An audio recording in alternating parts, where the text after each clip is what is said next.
Hello there, and welcome to the Disgustingly Healthy Relationship Podcast. I'm Lewis. And I'm Sarah. And we are your hosts. Beautiful people, it's 2024. We are no longer settling for mediocre, toxic, and shitty relationships. Instead, we are choosing healthy, secure, and conscious love.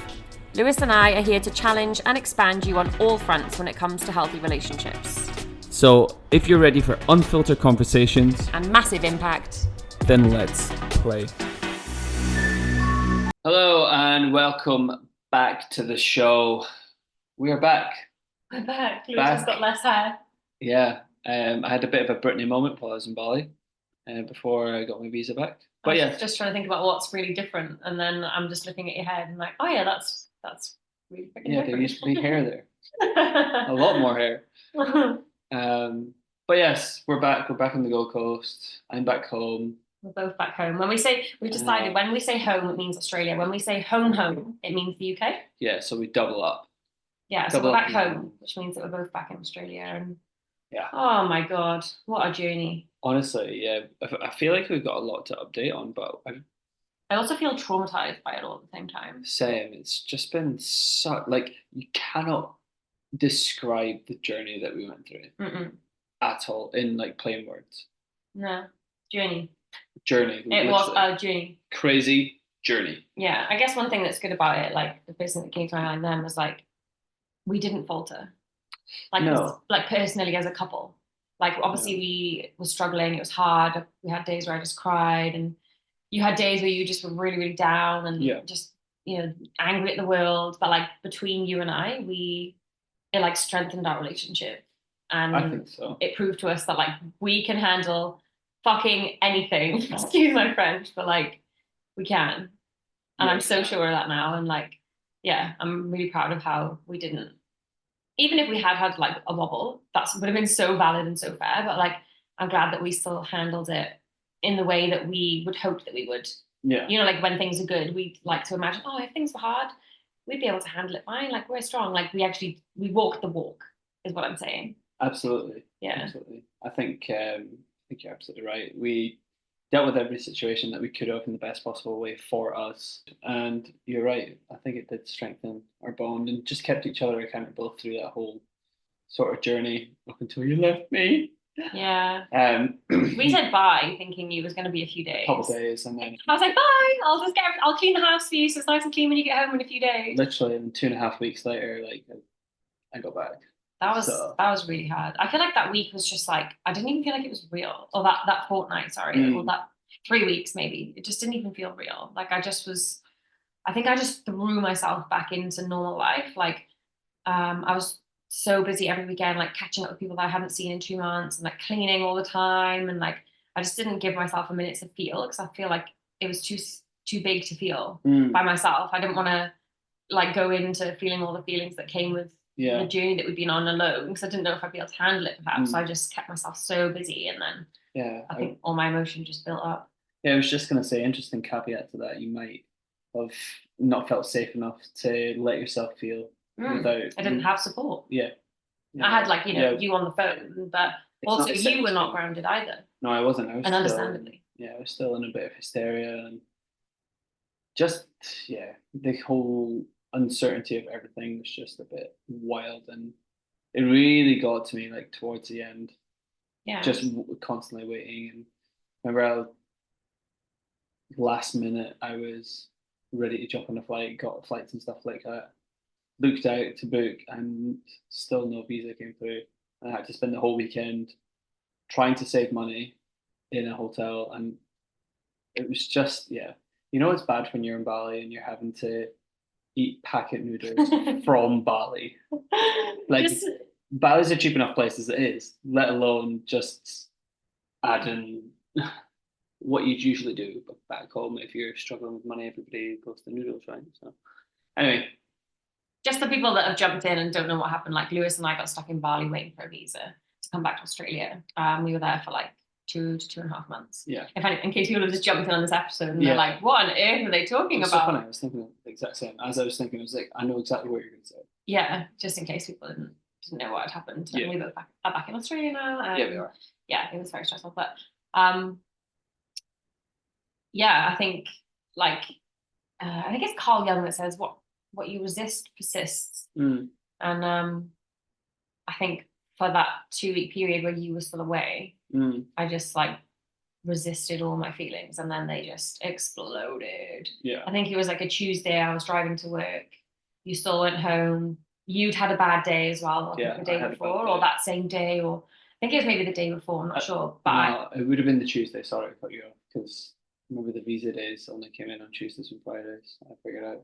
Yeah, so you'd had a bad day. I just was feeling the weight of the world, like full responsibility at home, and like taking responsibility for the dogs and doing everything by myself, and stressing and worrying. And then I think it was like a Tuesday, and I was driving to work, and the whole way to work, I just could not stop crying. I was like, oh my God, like, where is this coming from? Like, stop. I need to go to work. And then I got to the car park and I was like, oh my God, I still can't stop crying. So I texted my boss. I was like, I don't think I can commit. Like, I just can't stop. She's like, can I call you? I was like, what's the point? Like, I can't stop crying. Like, I'm not going to be able to even talk, or all you're going to hear is like, just someone pure sobbing down the phone. So she was like, look, just go home. I was like, I think I need to go home. And then came home, and then next day, actually, I'll get onto this a bit later, but the next morning, Dad called me about Nan, told me that Nan was probably at the end. So got to work, cried on the way in, got there, managed to stop, managed to walk into the office. And when you're like already feeling very emotionally heightened, and someone looks at you and tilts their head and says, are you okay? In that tone, which is nice. It's just people, like someone empathizing and like checking in. But if you're already like peak state of emotion, that's all it takes, isn't it, to push over the edge. So as soon as my boss was like, are you okay? I just went, ah! Like burst into tears in the office. She was like, oh, quick, in my room. And then I couldn't stop crying again. Like, ah! And she didn't even know about Nan at this point, obviously. So she just thought that I was crying and upset because I was so stressed about you being away and us both being away, and visas and the future and blah, blah, blah. And then I told her about Nan, and she was like, bless her, this was such a nice thing for her to do. She's like, go home, take the rest of the week, like take your laptop if you can work from home, like do some bits, don't worry if you can't, like you've got so much going on, like, and that was such a nice thing for her to do. Yeah, it is. So I was able to take the week, and then that morning you were flying home. Yeah, that's right, actually. Yeah.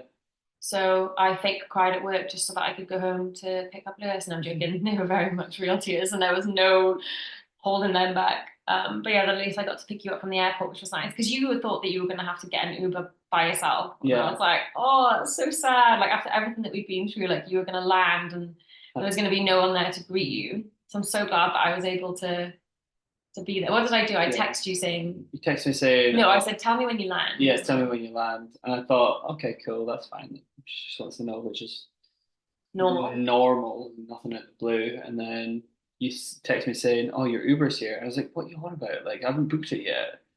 And then I sent you my location. You sent me your location, and then you were outside waiting for me. With a coffee. And it was so nice. And I ran out the car. Yeah. It was like something out of a movie. My arms wide open. I should have just lifted you up, but I didn't. I didn't swing you, but yeah, you did. You should have spun me round. God. But yeah, no, that was lovely. It's a lovely gesture. Yeah, I'm glad I was able to do that, even though it was because I was a hot mess. I know. I got sent home from work. All very valid though. Absolutely. But I just think it's so interesting, like how we are just so resilient as humans. Like we've come back and life goes on. Like I hate that saying because it's so like people use it in the wrong context, like, oh well, life goes on, like to dismiss your feelings or whatever. But like genuinely, like you just carry on. Humans are just like little ants. Like you fall off track, and then all of a sudden you just get back on track again, and you just go in, like you're back at work. And it's almost like, I think it's like maybe we have to. It's like a survival thing. You have to be able to disconnect from your traumas and like your life challenges. Otherwise, you'll get completely consumed by them and find it hard to move on. So it's almost like we just are able to feel like resilience is like having hope and trust that things will get better no matter how shit things are or they have been. Yeah. It's like having the ability to just like carry on. And I do think that like having a future goal helps with moving forward and with resilience, like having something to look forward to, work towards, move towards. It's like you can kind of handle the shit when you know that there's like an end in sight, or like something that you're you're like navigating shit for, Yeah. if that makes sense. I think we're coming at it as well from, because we've been in such an uncertain place over the past like few months. I think that's even more prevalent now with us having like maybe an end date and having that future goal that we can work towards. What's the end date? I think you need to give more. So the end date of like our visa, for one, The current one, yeah, our current visa, which is a year. is a year, and we've got a year to then either try and stay in the country that we love and see our family progressing, or going back to the UK. Yeah. So yeah, that's one of the very like hard decisions that we've had to make since we've come back. Is like we will never let ourselves be in a position where we were in Bali ever again. Never. Like it was awful. Like having no control over your life whatsoever is such a shit situation to be in. So we will never allow for that to happen again. So essentially we've decided, and we've got in the driver's seat of our own lives and decided that if in 9 months' time we don't have permanent residency or we're not on a clear path to it, like on the direct path to it, that we will choose to go back to the UK to live. Yeah. And whether that's for like a few years until we can apply to come back again, or whether that's like indefinitely, we don't know. But we just will never get to the end of another visa again and assume that all will be well. We are taking the reins now, and deciding, rather than in a year's time, like, oh my God, what are we gonna do? Like, we don't have another way of being able to stay. Like, it's literally like we decide in 9 months that we're gonna go back to the UK. Yeah. How good does that feel though? Honestly, it feels so nice. We've made our peace with it, haven't we? Yeah. It's not what we want, but like we've made peace. I think both of us have been so against moving back to the UK because of the state of the economy. Yeah. We've got so many ties with family and stuff like that being back there. And to be honest, for me, it's not the best place for us to raise our kids. I think it's here. So we're absolutely not taking the decision lightly, but if it's what we need to do to then progress and eventually come back here, then it's just a stepping stone up until we get to that stage. Yeah, I've never made peace with going back to the UK. Like I've always said, like I'm staying, desperately trying to control the outcome always. So this is the first time I've ever said, okay, if that's what we're being forced into, then that's obviously the path for us. Like, I've hustled for 8.5 years. I use the word hustle because it literally feels like hustling for like visas and permanent residency and sponsorship to be able to stay here in Australia. And like, it's actually exhausting. Like I've had no certainty in my life for 8.5 years. The only thing that's certain now, I guess, is like me and you. But like everything else has been so uncertain for so long. And like to live with that level of uncertainty, like I always wonder what that's done to my health. Because like, if you think about Maslow's hierarchy of needs, for anyone that doesn't know that, it's basically like a pyramid. And Maslow argues that to be your best self or your highest self, or to self-actualize is what he calls it, you need to have all the other layers in order. And the foundation one is just having like a stable home and like a roof over your head and food and water. And I know it seems dramatic, but like I genuinely consider the visa to make that bottom layer unstable, because our home isn't guaranteed. It's not like it could literally be the rug could be pulled from under us, like someone could cancel our visa. Unlikely, but could happen. Or our visa ends and then the life that we've created here is no longer ours. Yeah. So I feel like to just actually finally let go of the control and be like, okay, you tell me, universe, whatever, God, whatever you want to call it, you decide where we go next. And like we've just made peace with it, haven't we? Yeah. We've decided, like we've mapped out what it would look like to go. We know what it would look like to stay, don't we? Yeah. We know that would mean that we stay in Gold Coast, and we kind of have an idea of what work we'll do, and etc. But like we've mapped out what that might look like to go home now, and it's given us so much peace just to not be obsessing over one outcome anymore, and to just fully trust and surrender and let go. Yeah, I think you're right. I'm exhausted trying to chase after visas. Oh, it's just visa after visa. It's icky. It is, yeah. Yeah. And I think when we were in Bali, both of us just threw in the towel and just thought, drop off it. I don't think it's throwing in the towel. I think it's just like letting go and making peace and surrendering to the process. Like I haven't thrown in the towel at all. Like I've still done everything that I've done up until this point to secure PR. So like I've still done all the English tests and the skills assessment and like all the research to understand and like the applications and whatever, like I've done all that now. So I haven't thrown in the towel. That all still exists and still happened. Yeah. But it's like, okay, I've done everything in my control. Now I have to just fully let go and accept either outcome. Easy that we stay here or we move back to the UK. Yeah, that's a good reframe. I didn't mean throw in the towel. I know. That's why I reframed it. But yeah, we've just surrendered. Much better reframe. And it feels peaceful. It does. I don't care anymore. Do you know what? I just feel happier with myself. Yeah, same. It's How nice is that? It's so nice. I was saying to my therapist today that it would be so different if I wasn't with you. Like, to go home alone is very different to going home with a partner who would get it. Yeah. Who would like be having the same issues as you with trying to fit in or wondering how you fit back into, you know, life back in the UK. And, you know, we'd be having the same kind of issues. So I feel like knowing that there's me and you and obviously the dogs, like it makes it seem way more manageable and like tolerable. I'm making the UK sound awful, but it's just not where we want to be, is it? No, it's not. I feel like the UK is can be quite a fixed mindset in most places. Yeah. And we're both very open-minded. Yeah. We have really focused on the positives though. Like, we do want to start a family and we have family support around us. Government support, financial support in that sense if we ever needed it. Like educational funding and like grants and loans, etc. For when we want to, like, I want to do my master's in counselling and you want to eventually study as well. So there's loads of positives in that sense. So we're like, okay, we have to go, we can focus on, like, if anyone can focus on the positives, it's us. Yeah, we can. So we would make the most of that situation because that would be clearly where we were meant to be. Exactly. But yeah, it felt scary to let go, but now I feel so fucking peaceful. Yeah, it feels nice. Yeah. It's been the first time in a while that I've felt like not relieved, but the pressure's off. Yeah, it is. It really is off. You know, and it feels different. Have you told your parents? Yeah. Yeah, I heard you actually. Yeah. Said we weren't going home at Christmas because we're potentially coming home. So yeah, home. Home. So, just to clarify, home means UK. But yeah, just moving on from that. Obviously Sarah's touched on it a little bit. So while we were away, Sarah got some bad news. Well, I wasn't away. You were still away. I was back here. Yeah, I was away. Yeah, my dad, like anyone that lives away from home,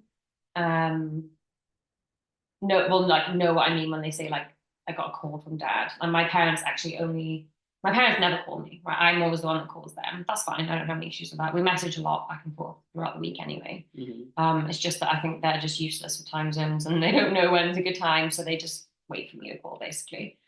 So when my parents called, I just know that it's bad news. Like, it's just I've got like 4 instances now where I've been here and someone's called mum or dad because there's bad news, like someone's died or is dying basically. So dad called me on Wednesday morning last week, and as soon as I saw his name on my phone, I was like, fuck, like my stomach was like, like, oh my god, no, like I just knew. And he literally answered the phone and was like, yeah, hi, yeah, so I only have, why I call. And I was like, oh my god, way to affirm my fear. That like you literally do only call when there's bad news. But cemented that. It's true. Yeah, it's like anchored now. He's like, Nan's not good. Like, Nan's not been well for a while. Like, she had lung cancer and Alzheimer's and leukemia and a million other things. Angina, loads of hot pops. But like, she's just so resilient. She's just like always carried on. Like, we never really thought that the end was actually going to come. She just would bounce back. But dad was like, no, like this time it just felt different. He was like, nah, like the nursing home have called us and told us like to come now, basically. So dad was like, oh, we're going to travel up tomorrow morning, like first thing. My brother went up. He flew up the same day. My auntie was already there. But yeah, he's like, it's the end, basically. So I was like, what the fuck? And this was literally the day that you were coming home. Dad called me. So, and it's funny because that morning I'd been for a walk with my friend Amy, and I'd said to her, I'm not naive enough to think that things can't get worse. Like, when you think that, people say like, oh, at least it can only get better from now. I'm like, Not in my experience. Like Yeah. I'm not naive enough to think that like, oh, it can only get better now. Like there are just, yeah, I've been through many hurdles and challenges in life. So I was only saying to her, like, oh gosh, it could get worse. There's nothing to say that it couldn't. And then dad called and I was like, okay, there it is. Um, but yeah, so then you came back that day. So it was like, it was so bittersweet. So I was like, oh my God, you're home. But also like, I feel really what the sad. fuck? Yeah. Yeah, like I'm just so sad. And Mhm. just such a roller coaster that day. And then I think we had that day to just chill together. You went, oh, and then the Yeah. next morning, wasn't it? It was literally the next morning. Mhm.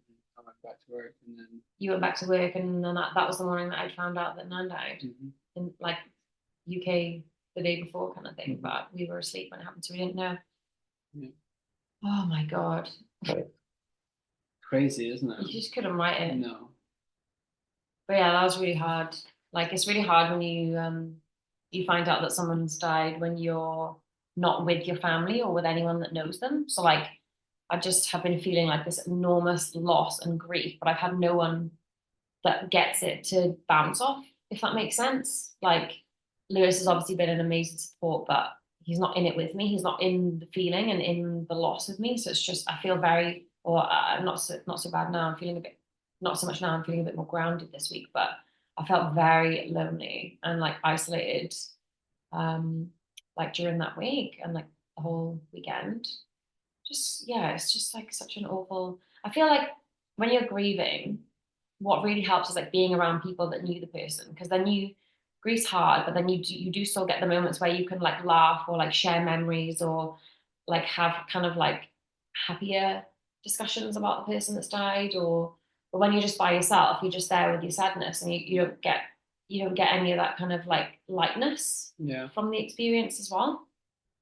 So it's been really hard. And then I've also been feeling really guilty as well, because like it's hard to be like for you, like towards you, it's hard to be around a person that's really sad and that's grieving when you're not. Like Mm. it's like, so I've been feeling really guilty for you, even though you've not made me feel that in any way, shape, or form. And I know that's not been your intention. Mm. I've just been thinking like, fuck, you've just come back. You were having a rough time that 2.5 weeks where you were there by yourself in Bali. Mm. You've just come back, and then you've been dealing with supporting me with my grief, and then straight back into work, and then 3 days later it was the anniversary of my brother's death as well. So that was your only day off that week, and you were there for me, and we went out on an adventure and just did nice things that would like help me to remember my brother. And Mm. so I've been like feeling guilty for you for not having any time for yourself. But it's just hard, isn't it? Like, and also like you've never lost anyone close to you, really. Like Mm. grief is so familiar in my family. I don't have any of my grandparents left. Lost my Mm. brother, lost my uncle. Yeah. Like people, cousins, people in our community. Like there's been so much death Yeah. in my life and in my family, but you have not lost any family. So it's No. like grief's so unfamiliar for you. It is. Yeah, I've still got both sets of my grandparents left, So which lucky. is so lucky, and I know how lucky I am. I guess that's maybe one thing that's a positive for going back to the UK is I get to actually spend more time with them Mm. than what I would have initially. So that's another positive, I guess, in that sense. But yeah, I've never really dealt with much loss. I remember my neighbor who pretty much acted as like a third like set of grandparents. Um, seen them every day, looked after the dog on occasion.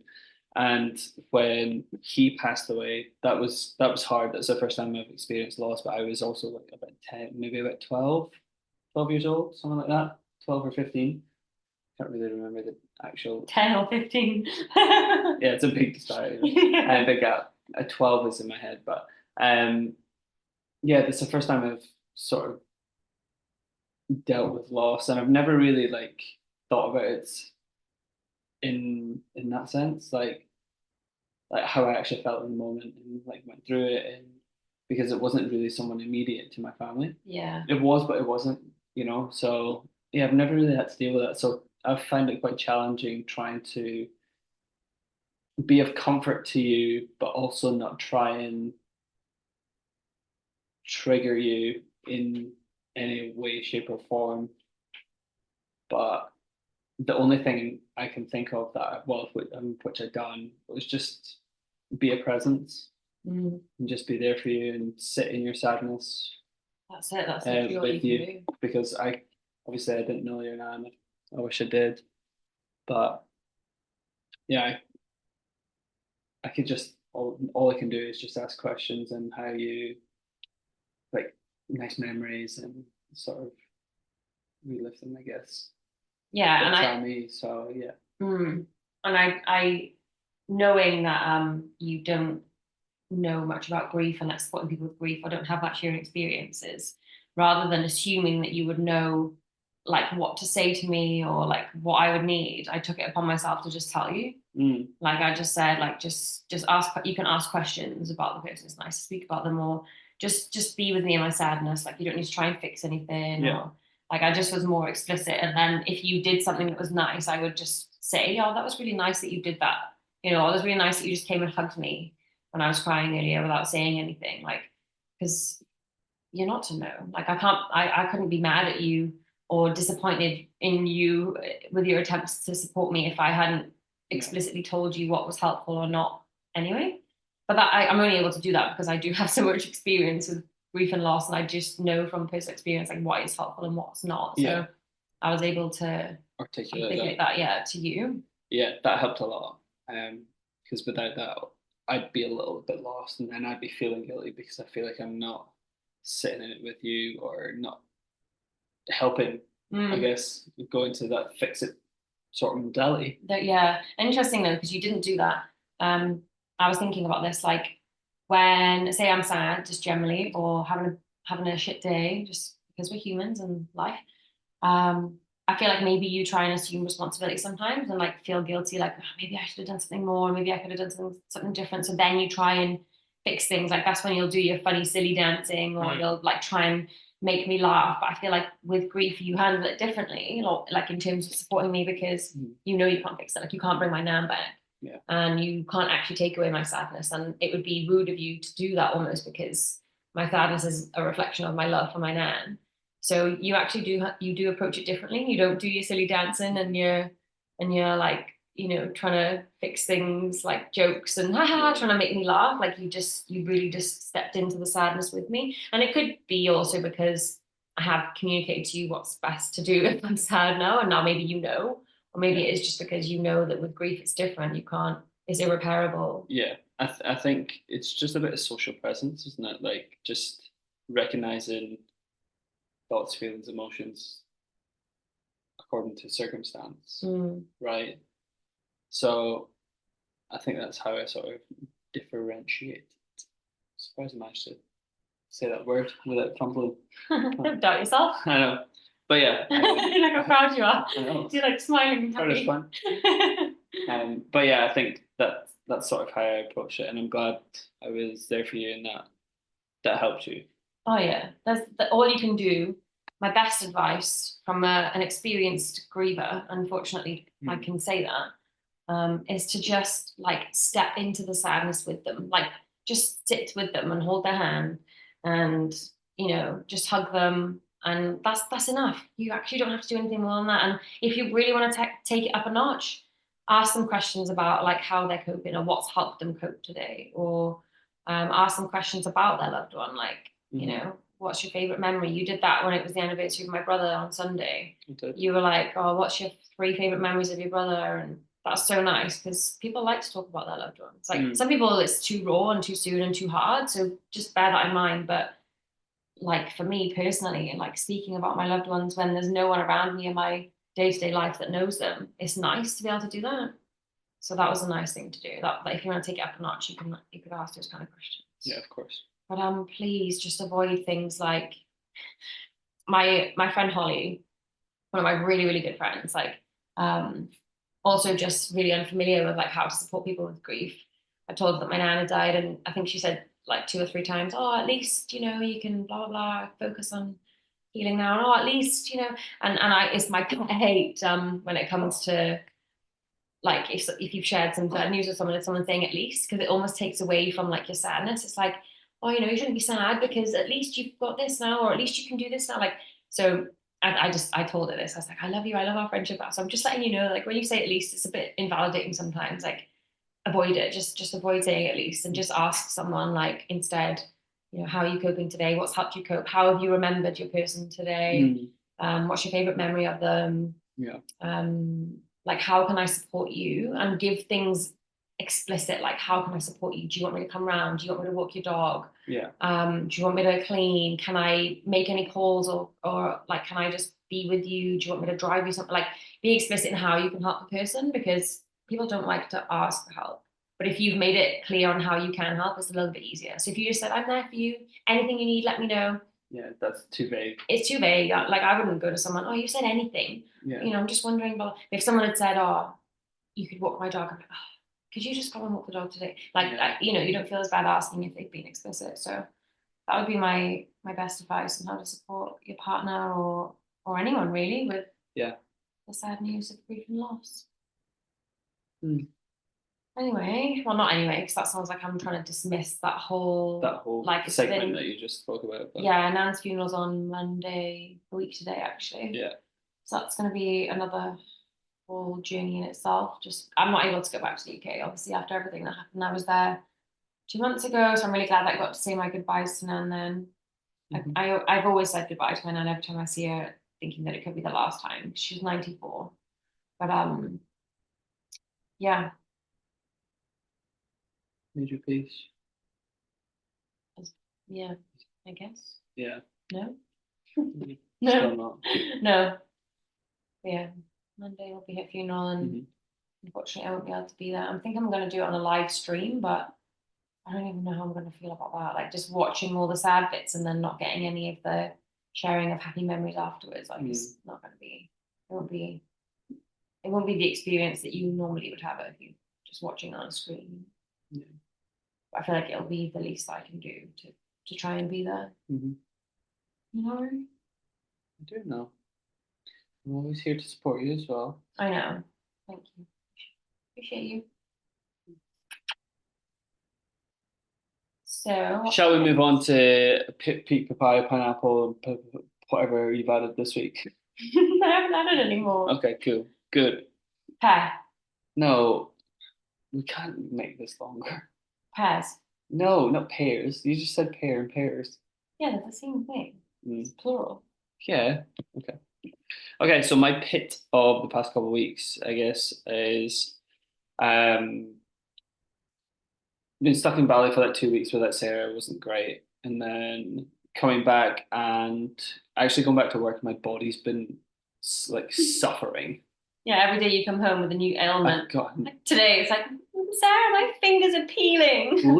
They're peeling, and I don't understand why. But anyway, it looks like I've got carpet burns on the insides of my like top bits of my fingers. What was it? Your coccyx last week? Oh my, that was so sore though. Like I couldn't sit down. What other ailments have you come home with? Sore back, sore legs, sore ankles. Yeah. Broken. Just absolutely just scunnered. Really. Just broken. Yeah. If you don't know what scunnered means, it just means broken. The F word. Fucked. Yeah. Fucked. You've sworn a lot on this podcast. I've said the fuck word 3 times. And you've said shit a multitude of times. Shitty poopy bum bum. Okay. Moving on. What's your pit? Nan died. The end. Swiftly moving on. You don't have to swiftly move on just because emotions and grief make you uncomfortable. Emotions don't make me uncomfortable.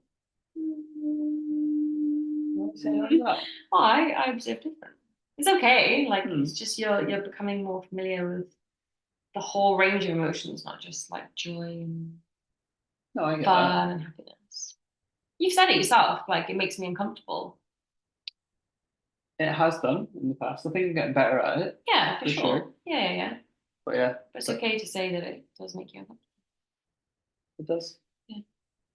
That's okay. Okay, so my peak of the week is obviously being back and then being back at work, contrary to what I just said. That's your peak. Hang on a minute. You can't have a pit that's a peak and a peak that's a pit. Well, that was like a piece of pickled pepper. Oh, look at that. We're on it today. Anyway, yeah, that sounds quite contradictory. Contradictory. contradictory. Yeah. Sorry. I'm mixing up my words. You made up a word. Yeah, no, although I've been back and I've been sore and stuff like that, I've been back at work and I'm enjoying my time being back. This was what we wished for a month ago. Yeah, so I'm just grateful to be back, really. It's been really strange to reintegrate again. Yeah. Like, even putting my toothbrush underneath the tap, I'm still like, oh. I still spit every time a bit of water goes in my mouth in the shower because I think you shouldn't have the water. I'm like, oh no. Same. So little things like that, the smells and stuff like that, have really like set me off. And eating food again here, like I can actually go to the shop and understand a food label. Yeah, and it just feels like clean. Yeah, it's clean, clean, clean. What's your peak? Oh, my peak was yesterday going to the waterfall. That was a good day. Funny story actually. So like the day before, I don't know how it came up in conversation, but I had said to Lewis that I think I'm more adventurous than him. I don't know why it came up, and you said, "Oh, you think you're more adventurous than me, do you?" And I was like, "Yeah." And then that was that. And then the next day, and it wasn't related because I sorry. The next day we were out for coffee in the morning, and I think I was going to go for a surf, but then the surf conditions changed and it was shit. And then we kind of had no plans for like that morning/afternoon. So we're like, oh, what will we do? And then Lewis was like, I know, let's go on an adventure. And straight away I was like, oh, this has nothing to do with the fact that I said you're not adventurous yesterday. And when Lewis talks now, he's just about to argue about how it wasn't anything to do with the fact that I called him not adventurous. I didn't call you not adventurous, just the fact that I'm more adventurous. Anyway, well, you can tell me a bit now. Anyway, we went to the waterfalls and we went for a swim. We went on a hike, and it was like a really nice balance of like the waterfalls and then some like viewpoints, and I don't know, it just was really grounding, wasn't it? It was lovely, and we went to like a little fudge shop afterwards and got some fudge, which was just it was really cute. And then we were home by like 1 p.m. Yeah, it was such a wholesome like little activity in the morning and stuff, wasn't it? Yeah, I liked it. Me too. I liked it. So papaya. Well, then you go. I didn't realize this, but Sarah has got a secret crush. Oh yeah. On Tarzan. So we watched a Disney film last night. Cartoon one as well. And then Sarah's like, okay. All the way through it, and I'm like, excuse me, have you got a little crush on my main man Tarzan? Tarzan? My main man Tarzan. Who's that? And I looked at her and she just stared me blank in the face, and she didn't need to say any words, did you? Oh, I think it's just like very primal. I think that's what it is. Okay, interesting. Yeah, cool. I like that. And he was very muscular. Oh yeah, most muscular cartoon I've ever seen. Shot all over Hercules. No, he didn't. Hercules is beefy. I reckon the cartoon Hercules and the cartoon Tarzan wins. No, to be compared, to be continued. Anyway, my papaya, mine's really random. So like at my brother's funeral, we had bagpipes playing, and then Dad had told me that he had arranged bagpipes for Nan's funeral as well. It's kind of just what we do now, I guess. Like we're Scottish, like half Scottish. So, that day, no, the next day, sorry, I was on the beach, just getting an hour's sun in peace. And I was like, I swear I can hear bagpipes. But it's kind of one of those, like, when it's far away, it's kind of like one of those whiny noises that you're like, is it a bagpipe or is it not? And then it was getting like louder and closer. And then I saw him, like there was a guy walking on the beach playing bagpipes in Australia, in Gold Coast, on the beach on a boiling hot sunny day. I was like, what are the chances of that? So random. Because it was coming up to the anniversary of my brother where we'd had bagpipes at his funeral, and Dad had just told me about the bagpipes at Nan's funeral. And I was missing home, and then that happened. I was like, are you kidding me? Crazy, isn't it? Yeah, it's mental. But it felt, I was crying because I feel like we've all got this like anchored sadness around, like it's anchored in around bagpipes now because we just associate it with my brother's funeral. Yeah. So I was crying, but I was also like, okay. It's kind of like a little like nudge from them, like we're here, we see you. Like here's some sadness. No. Thanks guys. You knew it was gonna make me cry. Good one. I actually sent a video of it to my mum and she realised straight away that it was bagpipes, and she said she had to turn the volume down because otherwise she would have started crying as well. Bless her. I know, so it's just a thing now. Yeah, that's my papaya. What's your pineapples? Pineapples. Pineapples, for those that don't know, means gratefuls. Yeah. So we've got picked, peak papaya, pineapple, and plum. That's a good pineapple. So my pineapples this week, we'll go through 3. I put Sarah and I getting back into a seamless flow. Yeah. It's been quite nice. It's been seamless. I don't know if I would agree with the word seamless. I mean, this past weekend, I guess from like Thursday, Friday, Saturday, Sunday, the past few days have been quite seamless. Yeah, just like it just rolled and very nicely. But another one I put is work giving me plenty of hours, which has been nice. So I've worked quite a lot. Yeah, you're casual, aren't you?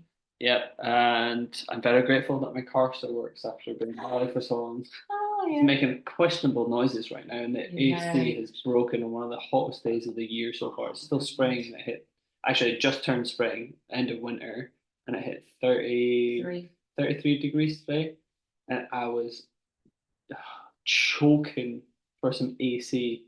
I even texted Sarah on the way home to get some AC on. I wanted some in the car, but I just had all the windows down, blaring a podcast, and yeah, it wasn't enough. So yeah, I'm grateful that my car still gets me from A to B though.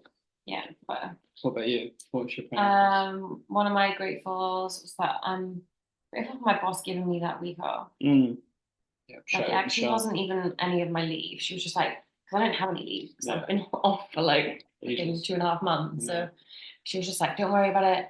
Just take the time. Like you clearly need it. It was almost like I had a freaking mental breakdown. Like I just had this emotional outburst that I just couldn't suppress. But I'm really grateful that she did that. I like if I didn't have that time, I'm not sure how I would have gone. Like I would have just been a shell of a person. I wouldn't have been able to show up for my clients in the way that I wanted. I probably would have just brought the whole office down and I would have just been crying. It would have been awful. So I'm so grateful that she did that. Like I feel really valued and like cared for. Yeah. And also they bought me flowers too, which was really cute. It's very nice. Yeah. Shout out Michelle. Yeah, thanks Michelle. I'm really grateful for Lewis.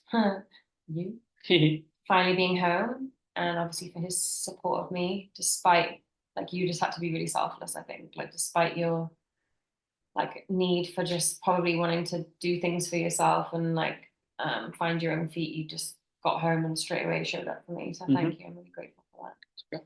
And I'm grateful for my own inner strength and resilience as well. Like how the fuck I just keep going. Sorry again, that's the fourth fuck. It's valid. Don't invalidate my fucks. Who's invalidating them? Okay, I just assumed that your eyes were invalidating eyes. Disapproving. That's what it is. Disapproving, maybe, yeah. Fuck off. Sorry, Mum. That was like a tick. You're gonna get a phone call from your mother after this. Yeah. Sarah, listen to this episode. Dare you? I'm gonna wash your mouth out with soap. I'm swearing. And then she'll call me a bitch and then we'll laugh. Like, oh. But yeah, I'm really grateful for my inner strength and resilience, but also on the flip side, I guess, I don't want to be strong and resilient anymore. I just want to be like soft and like in flow and like have peace and ease and stability. Like I'm just craving that so much. So yeah, that's my pineapples, my gratefuls. What's your plum? I should focus all your hopes for the week ahead. Get my car sorted and save some fucking money. Oh yeah, how much are you going to save in a week? I don't know, we'll see. Oh, after you, depends on what the garage says, isn't it, when you take it in? Yeah. All your money, please, sir. Oh. Pretty much, yeah. They'll take a lot of money off me, I think. I don't know where my money went. I was like sticking. I was like, take a lot of money off. Yeah, they'll take a bit of money off me. I know a few bits that need to get repaired, and then I need my AC regassed, which is $100. Yeah, you definitely need to get that regassed. Yeah, because I can't. I reckon you've got about a month until it does get really hot again. Because this is just a temporary. Yeah, for sure. Just a little heat wave. But yeah, gosh, I need that. But yeah, that's my plan for this week. What about you? Just want to focus on being grounded as possible again. Like I had 3 really ungrounded weeks when I first got back home into Australia. Yeah.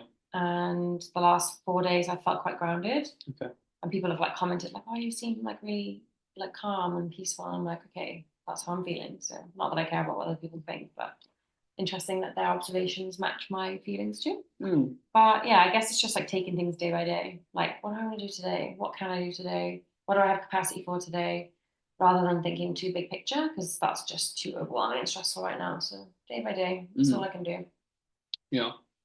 We cancelled Weird Moment of the Week. Yeah, because we've literally just been Not ourselves. not ourselves. We've been balls to the wall. Took the weekend to catch up on chores, admin, and to actually try and relax and do an adventure day, which is what we did. Yeah, I feel Without like I've thinking just about not been anything. my weird happy self. So I feel like we're getting back to it for sure. yeah, we are. It's just taking a bit of time, Yeah, and that's okay. we're just riding the wave. Yeah, it's absolutely okay. Mm. Tip of the week, Sarah. You're talking about tip of the week, aren't you? Yes, I know. Oh, tip of the week, Lewis. Thank you.